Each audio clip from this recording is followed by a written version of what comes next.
আমি কোনো একটা স্কুলের সামনে দিয়া আইতেছিলাম, ঠিক তখনই স্কুলটা ছুটি হয়েছে।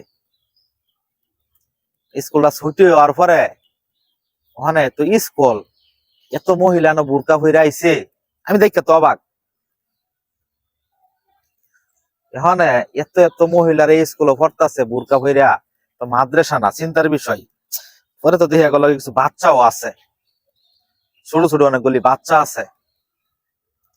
তখন বুঝতে পারলাম যে এটা স্কুল না, এই মহিলাগর মাদ্রাসাটা বড় করে স্কুল না, কিন্টার গার্ডেন। Kinder garden. তো ওই 10:30টার দিকে ছুটি হয়েছে।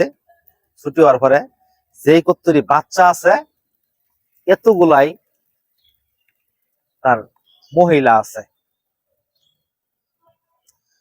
তো চিন্তার বিষয়টা হইলো, চিন্তা করতেছি এই যে মহিলারা তাগর সাংসারিক কাজকর্ম রাইখিয়া এই বাচ্চাগুলাই, দুধের শিশুগুলাই তাগরে নিয়ে গেছে স্কুল।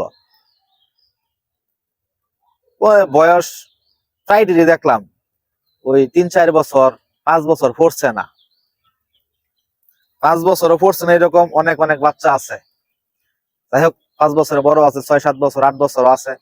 তাদের সাথেও তার মারা যাইতেছে, তার মারা যায় হাইরা তাগরে স্কুলে দিয়ে হাইরা। তাদের জন্য হয়তো বা একটা রুম টুম কি বাইরে চেয়ার টেবিল এরকম আমি দেখছি, অনেক জায়গায় দেখছি এগুলি রাখা থাকে।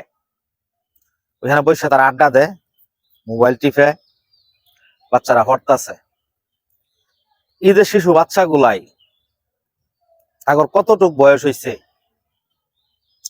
আপনি যখন নাকি একটা 12-13 বছর, 14 বছরের, 15 বছরের ছেলের যখন বিয়া করাইবেন, তখন সংসার কি জিনিস সে বুঝবো না।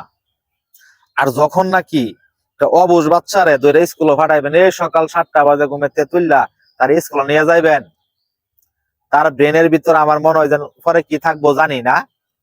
তো ওই যে এতটুকু একটা বাচ্চা, তার ভিতরে লেখাপড়া বলতে কতটুক ঢুকবো আমার জানা নাই।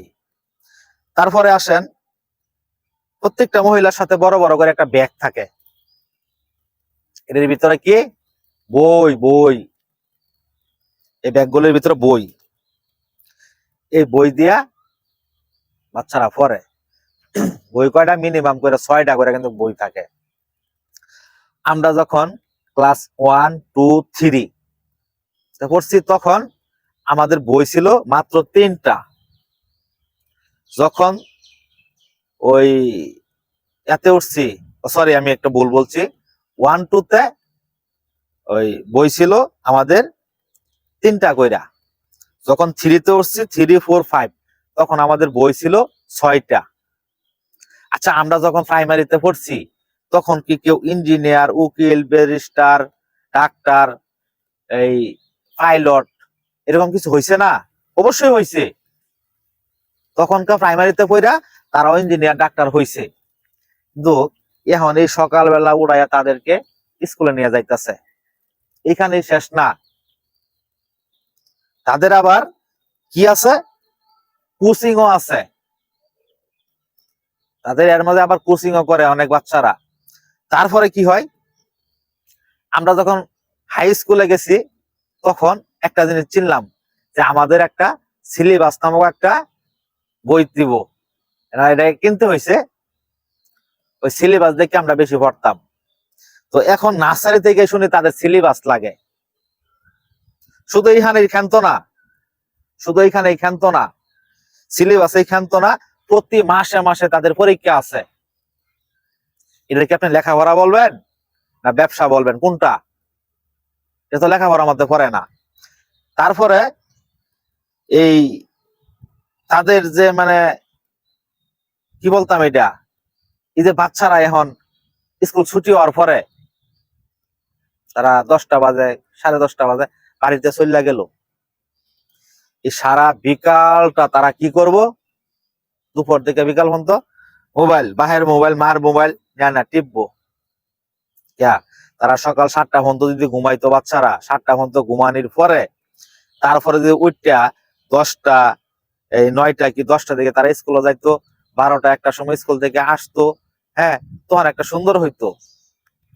আর এই বাচ্চারা তো এখন মানে তারা খেলা জিনিসটা ঠিক মতো বুঝতেছে না, তাদের উপরে লেখাপড়ার একটা চাপ চাপাই বড় বোঝা একটা মাথার উপরে তাহে। ভাই এসব ব্যবসা থেকে কিংবা এই বাচ্চাদের উপর একটা অমানসিক একটা নির্যাতন থেকে আমাদের সবারই কিন্তু মানে একটু বিরত থাকা উচিত। আর নয়তো কি এই বাচ্চারা আমার মনে হয় যে পড়ার চাইতে তারা মেন্টালিতে চাপ করে বেশি। শেষ একটা কথা বললে যাই, এই যে বাচ্চাদের এত লেখাপড়া করাইতেছেন, 21শে ফেব্রুয়ারি আসলে বাচ্চারা জিজ্ঞাসা করবেন 21শে ফেব্রুয়ারি মানে কি? ভাষা দিবস, না স্বাধীনতা দিবস, না বিজয় দিবস? তারা এই কথা কখনো বলতে পারবে না। শুধু তারা না, যারা এসএসসি পরীক্ষা দিছে তারা ওই কথা বলতে পারে না কোনটা কোন দিবস। তাহলে এই লেখাপড়ার কোনো মূল্য নাই তো। এসব থেকে আপনারা বাহির হয়ে আসেন। আর যারা ব্যবসা করেন, ব্যবসাটা বন্ধ করেন।